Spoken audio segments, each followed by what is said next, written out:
લોક સાહિત્યના બેતાજ બાદશાહ એટલે કે હકાબા ગઢવી છે આજે આપણી સાથે. હકાબા અને ગઢવી સાથે એમની છે ને લાઈફ જર્ની એકદમ પેલું કહેવાય ને કે શેર માર્કેટના ચાર્ટ જેવી રહી છે, નીચે ઉપર. આજે એમની લાઈફ જર્ની વિશે એમની જોડે વાત કરીશું. અમે એવું સાંભળ્યું કે તેઓ અનાજ દળવાની ઘંટીમાં કામ કરતા હતા. અનાજ દળવાની ઘંટી એટલે કે એક દિવસના કદાચ 10 રૂપિયા કમાતા હશે અને ત્યાંથી લઈ અને 10 આંગળીઓમાં વીટી પહેરવા સુધીની સફર એમણે તય કરી છે. આજે આપણે હકાબા ગઢવીને મળીએ.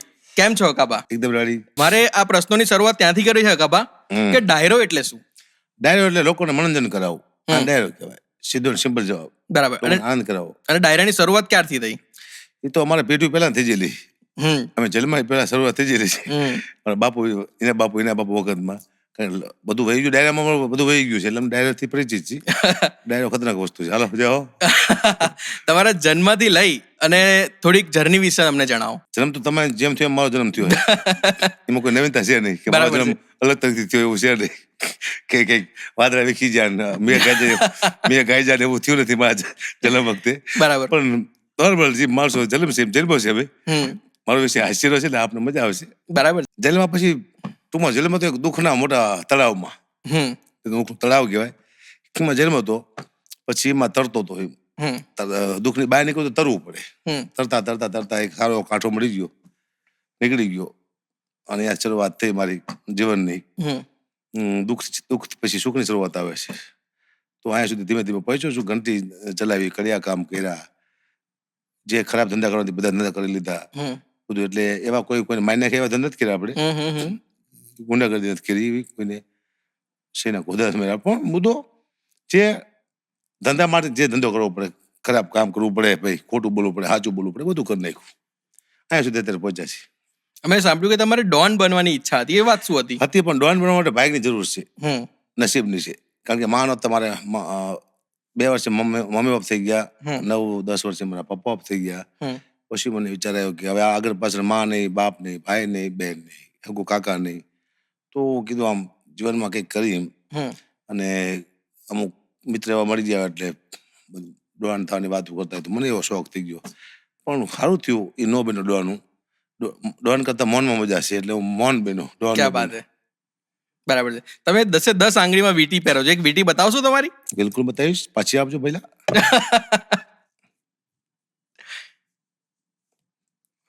વીટી ના પડો બેટા, રહેવા દેજે.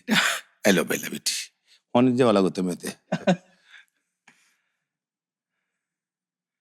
આ વીટીની સાઈઝ તો તમે જુઓ. આપણા માટે વીટી નહીં, કદાચ વીટો કહી શકાય. હકાબા તમે 10 આંગળીમાં 10 વીટી પહેરો છો. એનું શું કારણ? પહેરવાથી મને મજા આવે છે અને સોનું વસ્તુ સારી છે. રાજા મહારાજો પહેરતા હોય કે અમતા નહીં પહેરતા હોય. સોનાથી ઘણું બધું તમારા લોહી સાથે પાનું કઈ મેચિંગ છે. લોહી સાથે પછી તમારો પ્રભાવ પણ પડે છે. કારણ કે આટલી વીટી પહેરે લોકો આપણે 5 રૂપિયા ઓછી આપે. ખ્યાલ આવે તમને? એમ કે ભાઈ લાખ રૂપિયા આપો તો આપે કે વીટી કાઢી છે આપણે, પણ આપે ખરા. ઘણા બધા ફાયદા છે વીટી પહેરવામાં. બરાબર. અને કોઈક મારી લે હોટ લે એ નુકસાન છે. એવું કોઈ દુનિયા છે આ તો વીટી કાલે કોઈક મૂકી દે દઈ દેવી પડે આપણે.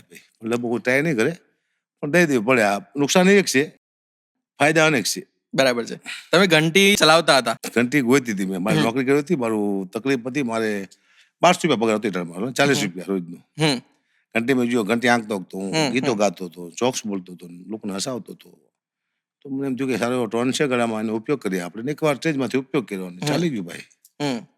એ પહેલી વાર જયારે ઓપોર્ચ્યુનિટી મળી તમને સ્ટેજ પર, એ કેવી રીતે મળી હતી? રાણેસર મોગલમાનું ધામ છે. અમારા મોગલમાનું મંદિર છે, મઢ છે માનો. ત્યાં પહેલી વાર મને બહેર ગોવિંદભાઈ પાલિયા છે. એ સારા એવા કલાકાર છે. બહુ લોક સાહિત્યને સાહિત્ય જાણે છે. બેઠા હતા ને એમને મને સાંભળ્યો હતો. તો હકાને એક મોકો આપો, કંઈક સારું બોલશે. 500 જોક્સ બોલ્યો. જ્યાંથી મારો ભાવ નક્કી થયો. લોકોને મજા આવી, લોકો હસવા માંડ્યા. ત્યાંથી મારું શરૂઆત થઈ ગઈ. પછી બીજો પ્રોગ્રામ જે 500 રૂપિયા નક્કી થયો પ્રોગ્રામ, ઓલો તો ફ્રીમાં હતો, એમ બેઠો હતો. પણ પેલો પ્રોગ્રામ 500 નક્કી થયો એ જેતલપુર કર્યો પ્રોગ્રામ મેં. શિવનું મંદિર હતું. આજે પણ મારો જેતલપુર પ્રોગ્રામ છે. શિવનું મંદિર હતું. ત્યાં પહેલો મને હેમભાઈ ગઢવી લઈ ગયા હતા. મારું નામ હતું મનહર ગઢવી. મયુર અને મનહર ગયા હતા. એમાંથી હકાબા નામ ઓલા હેમભાઈ ગઢવી કે હકાબા કરે તો સારું લાગશે. હકાબા નામ કીધું. હકાબા નામ કરો પછી ચાલી ગયું. તમને એવું લાગે છે કે નામ બદલવાથી તમારી જીવનના સક્સેસ ને કઈ લેવા દેવા છે? નામ બદલ્યું નથી. મારું નામ મનહરદાન તો પાડી દીધું. પછી મનહરદાન કોઈ કહેતું નહીં મને. મારા દાદી મને હકો કહેતા મને. મનહરદાન માંથી પછી હકાબા કર્યું, પછી તમારી જીવનમાં હકાબા કર્યું. એ જૂનું નામ મેં લીધું. હકા પણ તમારું જૂનું જ નામ છે? હા બરાબર. હકાબા લાવ્યો સ્ટેજમાંથી, એમાંથી હાલી ગયું. હકાબા આખા વિશ્વમાં એક જ છે. હા આપ ગૂગલમાં સર્ચ મારજો હકાબા લખો ગઢવી એટલે એક જ આવું, બીજા કોઈ નો આવે ના આવે. આખા વિશ્વમાં. હકાબા એવું નામ કદાચ છે નહીં મારી ખ્યાલથી, પણ નવું આવ્યું મને ખબર છે આની. બરાબર છે. બાકી તમારું નામ મારશો તો કેટલાય આવશે, બીજા કોઈ નામ લખશો તો ઘણા આવશે. હકાબા એક જ છે આખા ઓલામાં. યુનિક નામ છે. જી.